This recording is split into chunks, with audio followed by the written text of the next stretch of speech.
जब से राफेल हिंदुस्तानी वायुसेना के बेड़े में शामिल हुआ है, चीन और पाकिस्तान जैसे दुश्मनों के होश फाख्ता हो चुके हैं। दोनों शत्रु अब किसी भी तरह की हिमाकत करने से डर रहे हैं, क्योंकि राफेल का जंगी इतिहास ही ऐसा है जिसे देख दुश्मन की जमीन हिल जाती है। मगर अब यही सुपर लड़ाका तुर्की के सनकी राष्ट्रपति के भी होश ठिकाने लगाएगा, क्योंकि हिंदुस्तान की तरह ग्रीस ने भी फ्रांस से राफेल की डील की थी।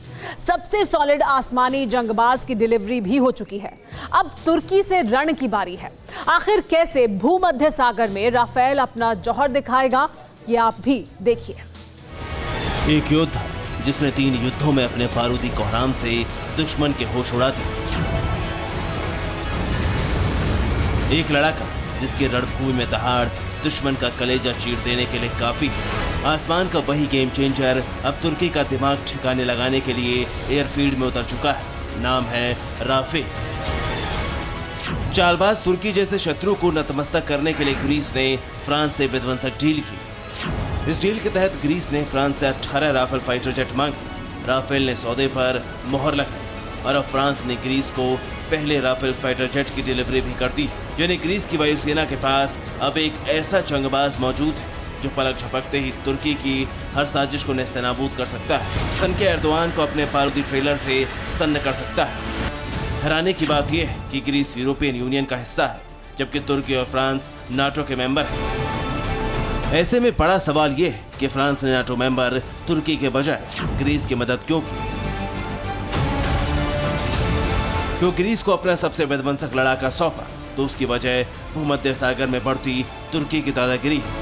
असल में मेडिटेरियन सी में तुर्की ग्रीस और साइप्रस जैसे मुल्कों के समुद्री इलाके में घुसपैठ करता है, जबरन अपना हक जमाता है। इतना ही नहीं, तुर्की की नेवी और उसके खोजी जहाज लगातार भूमध्य सागर में ग्रीस के इलाके में घुसपैठ कर रहे हैं और उसकी वजह है सालों पहले साइप्रस द्वीप के नजदीक तेल और गैस के अकूत खजाने का पता लगना, जिसके बाद से तुर्की समुद्री इलाके को हड़पने की साजिश करने लगा।